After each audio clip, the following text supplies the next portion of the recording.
surprised that Coach O did not tweak the starting unit. Or hold on, is this Leia Tapang in the starting lineup? They did. Okay, that's a tweak in the starting unit para dito kay Coach O. I'm expecting actually Martin and Tapang na mag-alternate dito sa ating laban because that's usually the rotation of Coach O. But it's Tapang who sits right in front of the Letran lineup right now. Miss Martin, we were talking about a four-way tie. Possible four-way tie. That's right. Para sa ating NCAA competition this round. If Letran loses, It's very exciting.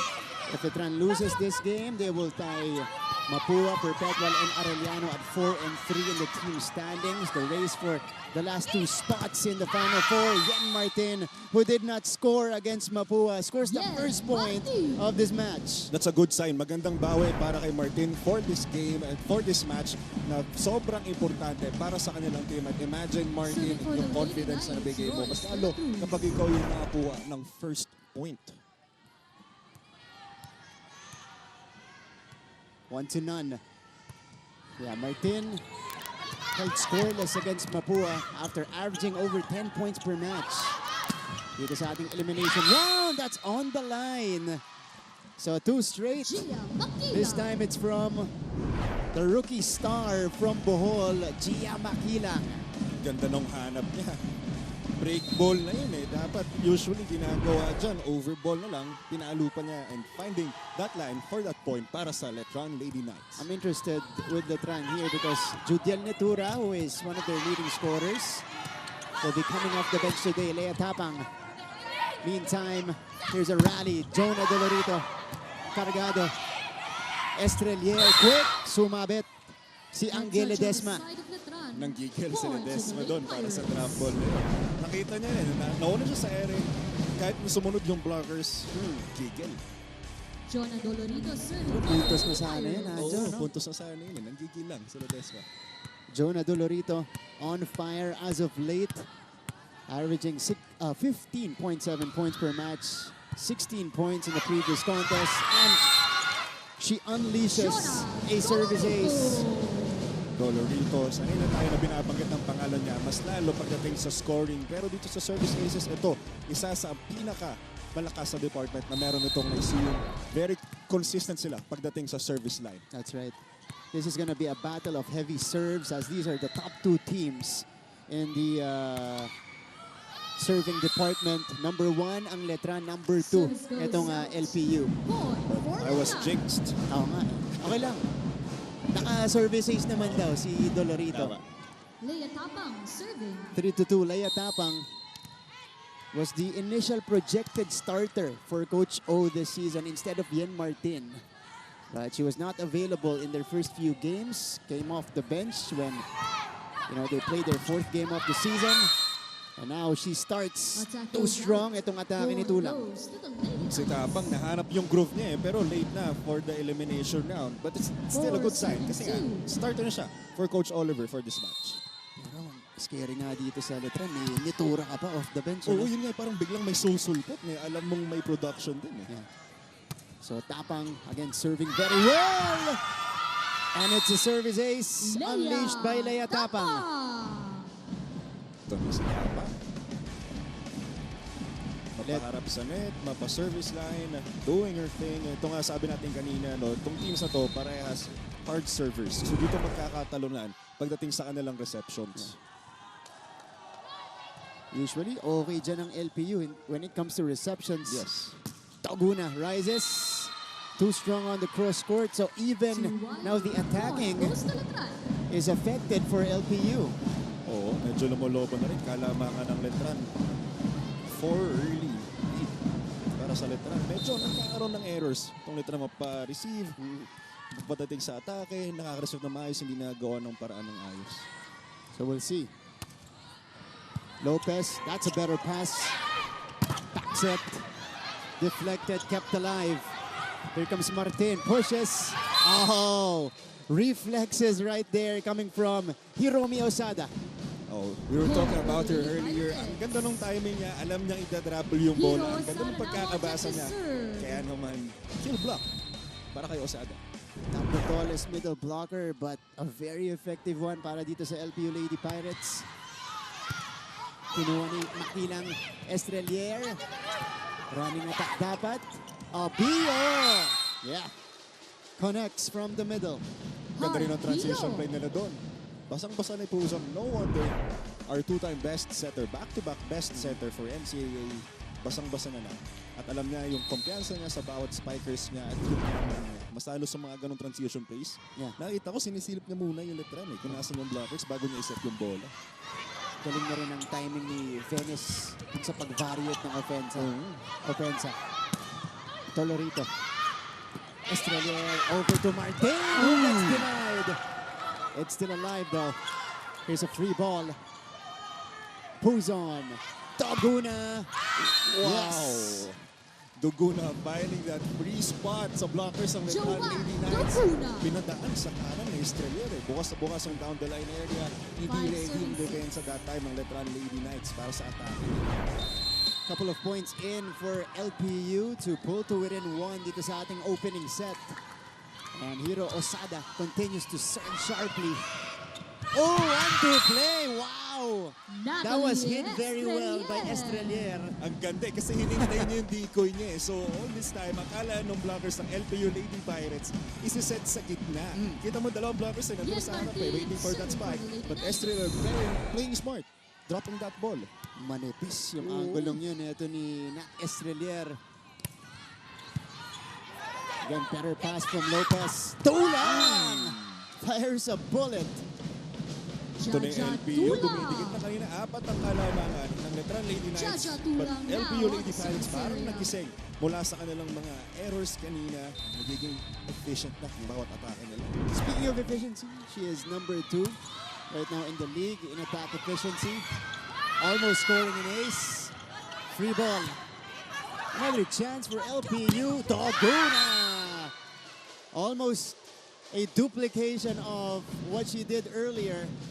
Tsaka ang ganda ng pag-capitalize Point ng, for the ng Lady LPU Pirates. Lady Pirates galing sa malalakas na serve nila. Kapag Yeah. nakakuha sila ng free ball, ang Seven ganda ng all. transition plays nila. Going for that low fast sets, kaya nahihirapan humabol yung blockers ng Letran Lady Knights. That's right. Tulang now, then serving well. Silva with a better pass. Makilang the push.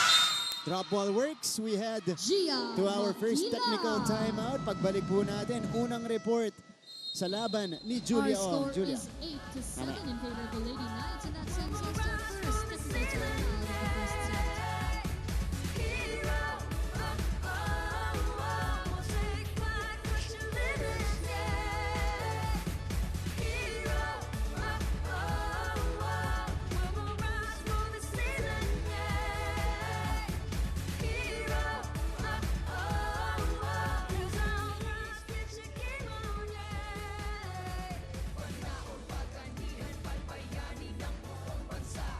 You are still watching the NCAA Season 99 Women's Volleyball Tournament. Both teams today know they can never be complacent para sa koponan ng Lady Pirates.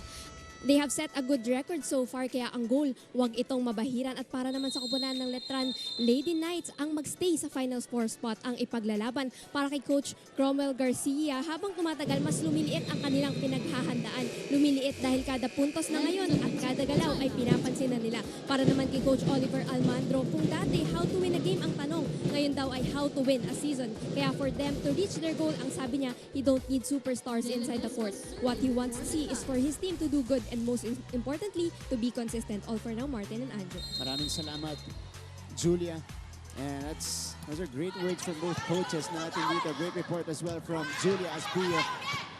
Tips. Pero dito kay Coach O, recognizing tapos na tayo sa phase as Doguna angles that one. Sabi, tapos na tayo sa phase na, we'll get the wins here. It's time for us to win the season.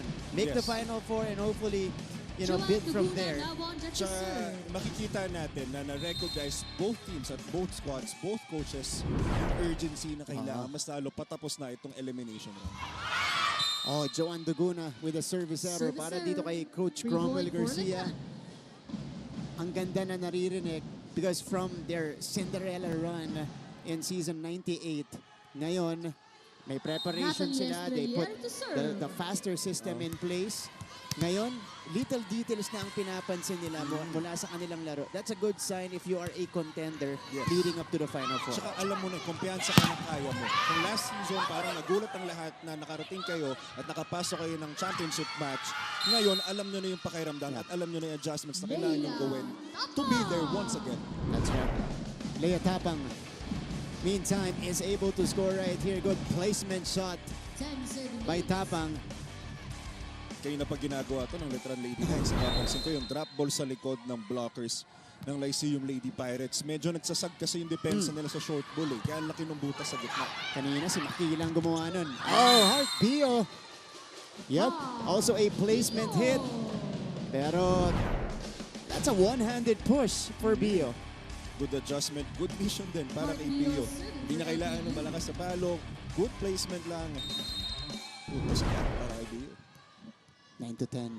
It remains close as expected. Dito sa laban natin ng LPU at Letran. Uy! Lakas. Medyo tumadami ng service errors ng Lyceum Lady Pirates which is fairly hindi sila to eh. Yeah. Alam natin na sobrang consistent nila pagdating sa service line. Now it's Gia Makilang. Ito rin Letran. Magaling din mag-serve to. Mabigat yung service ito. Look at that serve. They go to the back row. Lara May with a dig. Here's the setup. De La Cruz popped up. Dolorito winds up. And she gets that one off the block. Ano mo ito, Martin, sisingit ko lang, no? Ang ganda na na-incorporate na ng teams yung mga sets sa likod, yung mga back sets. Masalo kapag off-play na, bakit yung receive. Ang ganda lang na nakikita natin, evolution. At yung pag-improve na, nung bawat set, dati hindi naman tayo nasanay na may backline sets eh. Ngayon, gamit na. Marami tayong reinforced volleyball programs ngayong season 99. And we're seeing more variations in offense as well. Here's another back row hit. Another one. Estrelier. Martin. That one was sent back one more time for Martin. Toguna with a dig. Dolorito with a wind up. Does she get the check? No. No check. Attack goes out. Point Sobra yung for atake Letran. doon ni Jonah Dolorito. Again, another attack error for the Lyceum Lady Pirates. Ang ganda sa ng depensa, ang ganda nung dig, ang ganda nung pagkakatapat. What a game so far, 12-10. Tsaka fast-paced. Ang ganda ng palitan. Side out lang sila.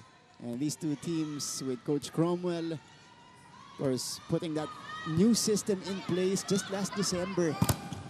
At itong Letran sistema ni Coach O. Here's the block. Speaking of Coach O's system, kasi yan sa mga ni-reinforce niya dito sa Letran Lady Knights, discipline and blocking. Martin. Yes. Tama ka dyan, Martin. Knowing Coach 13 Oliver, ito seconds yung left. pinagka-focus niya na skills or departments sa volleyball. It's your service and your blocking. Kasi kapag malakas yung serve mo, automatic mag-aabang ka na lang sa mga free ball na ibabato at babalik ng kalaban. That's right. Pero ang LPU, Jaja Tulang. meron pang Jaja Tulang. How about this? Tulang this time from the other Jonah side. Dolorito serving for the Lady Pirates. Yeah, single coverage. Oo, Was no mahirap. match. Mas lalo, hindi pwede kay Jaja Tulang yung single block eh. Masyadong maluwag para kay Tulang. Ang dami niyang variation sa palo niya. At ang dami niyang pwedeng pagdala ng bola niya. But if you're LPU and you're Venice Puzon, made Dolorito, Duguna ka, tapos Tulang kasunod. Pero dito si Ian Martin. It looks like she is on a mission to bounce back today. Oo nga eh, kasi from pointless Lea Tapang last serving. match, ngayon naman parang isa siya sa main gunners para sa Letran Lady Pirate. Lady Knights. Yeah. 14-11. Lea Tapang has been serving well. Scored an ace early. Another sharp serve. Tinarget si Romy Osada. Cross court. Martin again. This time she is checked. But is still alive though. Martin Wow. scores another one. Yeah. Ito na, making her presence felt para sa Letran Lady Knights. Martin powering over the blockers of LPU Lady Pirates. Ang ganda ng timing niya kahit medyo off-ball na yung set. Na timing na maayos, bumitaw din sa set. Si Jaja Tulang, akala niya ipapacheck. So 15-11. Ian Martin with back-to-back points. Ganda nung serve si Tapang. Oh, that's a quick. It works for Hiromi Osada to stop the bleeding for LPU. Pero ang ganda ng reception ni Lopez para sa service ni Tapang na sobrang bigat. Ang ganda rin ng timing ni Osada. after that kick out. Lopez is actually one of the best when it comes to receptions this season. Dalawa sa nasa top 10 in terms of receptions nandito sa LPU. Yung isa, pangalawa, si Jonah Dolorito. And she sets it up to Doguna. Lefty push will not work. Ooh, Estrelier, good intention, but just came off too low. Tama, good intention, Martin. Kasi nakita natin, hindi ready yung blockers ng Lyceum Lady Pirates para dun sa palo sana ni Estrelier. Good intention, but yun lang. Medyo sablay lang sa execution. Sayang. Pero sanay siya dyan eh. Oh, pero it's a good sign. Nakita natin yung aggressiveness na meron ng isang Estrelier. Yeah. Nakakatakot yan. Ito yung back set. Umilalim sa bola itong si Angela Desma. Points of the So Lady that Pirates. error will put LPU within 1 dito sa ating opening set. Yun lang, medyo nawalan siya ng follow through sa wrist niya. Kaya naman, he went outside. Hiromi Osada coming off probably one of her best matches in season 99. 14 points. Too strong on the serve. We head to our second technical timeout with Letran Our ahead by score 2. is now 16 to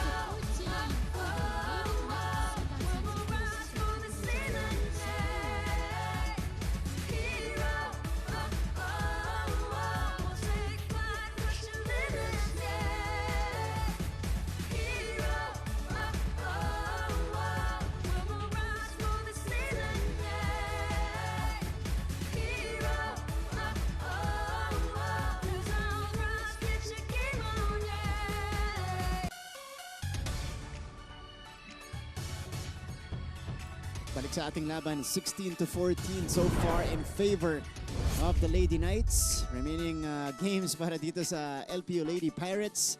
2 tough games to end the eliminations for them against Mapua and the defending champions, the Lady Blazers.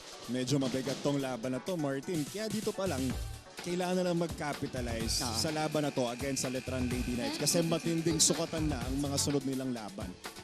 That's right. Parehas Actually, contender. including this game, mahirap pa isa rin. isa na to. Pag nanalo po dito ang LPU, this will assure them of a Final Four spot in the season. And again, that will make them back-to-back Final Four appearances after making their first in school history in season 98.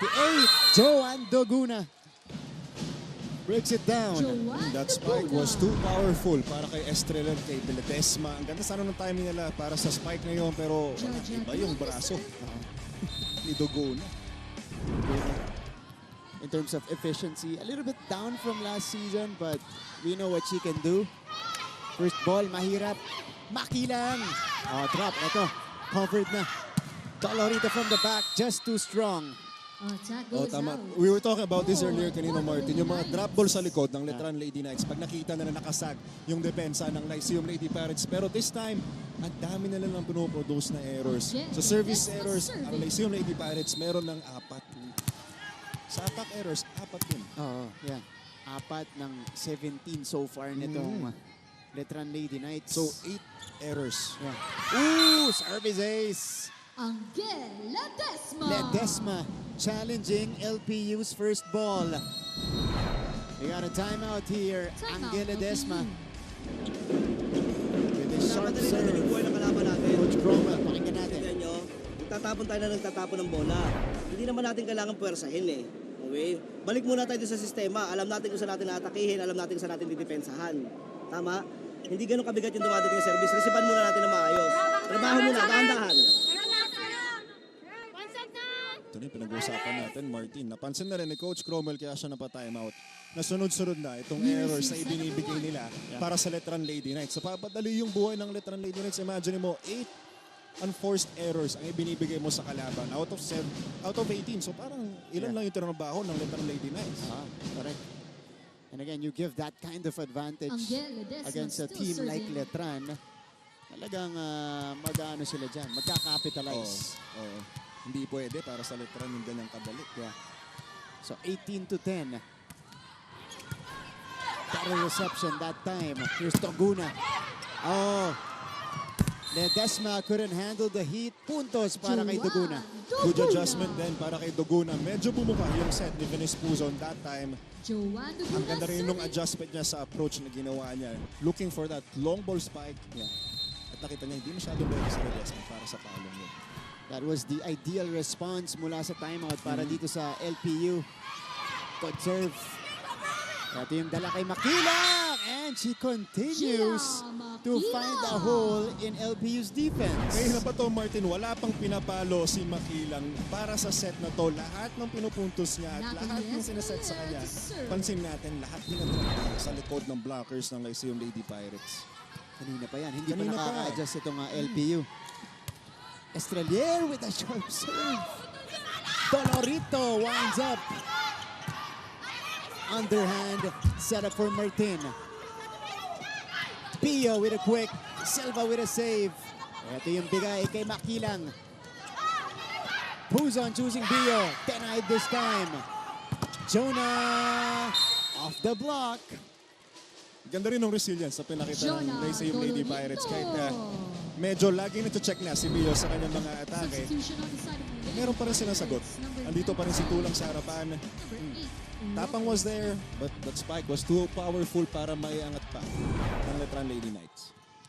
Stacey Lopez coming in for the first time to serve. Stacey, isa sa mga I think, 4 na transfer. Bas, hindi naman. Teka, Pag ano, pasasara natin yan. Kasilaw. Sige, paano mo?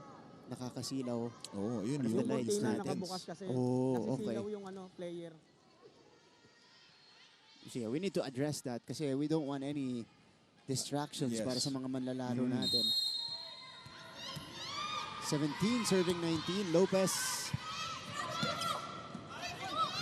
Makilang. Puzon over to Dolorito. Off the antenna. Tumama sa antena. Automatic outside Answer yun. the touch by LPU. Point for And Yes. Letran. yeah, Kung mapapansin natin, Martin, kanina pa tina-target itong down the line area nitong Lyceum Lady Pirates. Wala pa ako Gio nakikitang Makilang serving for the powerful Letran. cross-court attack. Kanina pa nila minamaximize yung blocking dito sa open area Oo. na alam nila na si Tapang yung medyo maliit sa harap na blocker para sa Letran Lady Knights. Ooh!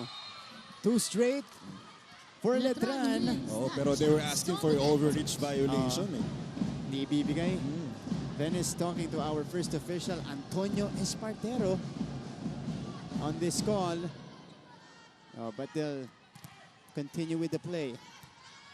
21-17. Gia 21 Makilang. serving 17. Coach Cromwell, di pa rin ano, tapos makipag-argue. Oo nga, Sila asking for that ano, correct. May case sila. overreach Oo, violation. may case sila. Puzon. Jonah. There's a save. Martin. Puzon again. Back to Dolorito. More powerful hit for Dolorito. Jonah Ang bilis ng bawi ng Dolorito. Lyceum Lady Pirates. Medyo may gigil si Dolorito para doon sa possession na yun. Makikita natin late na nakahabol si De La Cruz for that spike. Ang ganda na ng pwesto. Hindi na close out yung zone na pinagdalahan ni Dolorito. Kaya naman automatic puntos para kay Dolorito. So Puzon now will serve. And she scores an ace. Still one of the best in the league. Yes. Alam natin yan, Martin. Best setter na. Ang bigat pa ng service ni Venice Puzon. And this will force Coach O to call a timeout. System. Pwedeng okay. Girls, kailangan maturity and focus. We need the maturity and focus. Do you understand? puro down lang yan, te. Dadalawa striker kanina eh. Okay, again, galing sa timeout, pipitin to target, pero hindi ganun katibay. Communicate. Bumaba ka na dito, tumarget ka. Nasaan ka, Lea? Ako muna ako. Pumesto ka rin sa receiving, ha? Okay, let's go. Okay. Yung unang part ng timeout na yon, We're maturity, season number 1. composure, confidence ang hinahanap Yes. nito ni Coach O. Which is actually quite tough to find, especially if you have a young lineup like this. So your main gunners at least are young.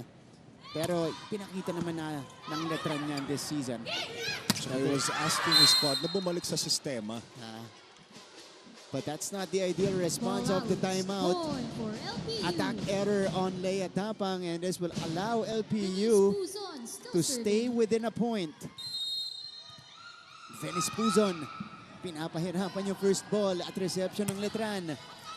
Ganda nung pag-target ni Venice Puzon eh. Martin, set up for LPU. They go back to Jonah Dolorito, who scores a cross-court hit. Jonah Ito na, medyo nalilito na rin, medyo nararattle na itong Letran Lady Knights. Kasi nga kadalasan na dinigrin natin kanina sa huddle ni Coach Oliver para sa Letran Lady Knights, na panay down the line lang pinapalo lang netong Lyceum. Tapos biglang dinala sa cross-court eh. That long cross-court variation. Ganda. Adjustment mula dito kay Dolorito. Estrelier to Martin. Oh, Yan Martin scores. Yan naman.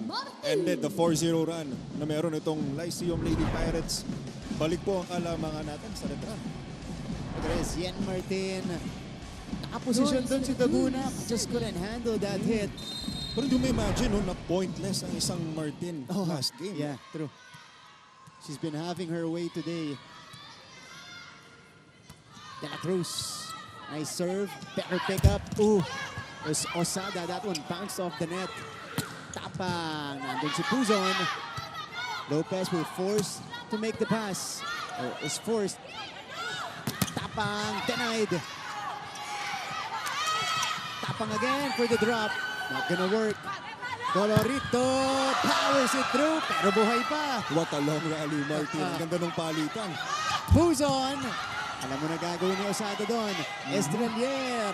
Martin. Sent back. Wow! Still alive. Chance ball for LPU. Puzon. Dolorito puts it down. Ang ganda ng transition play na ginawa ng Lyceum Lady Pirates. Nag-cause sila ng matinding confusion para sa blockers ng Letran Lady Knights. Pumatong eh. May bigyan ng patong pero binato pa rin sa open eh. Right decision for Venice Puzon. Bukas yung blockers doon. Netong Letran, it is 22-all. We told you it's gonna be exciting. Ito na po yun. Medyo umiinit yung San Juan Arena. Martin. Tapang. Costly attack error para sa Letran. Naku po, napunta na ang kalamangan sa LPU. Atay-tay dyan.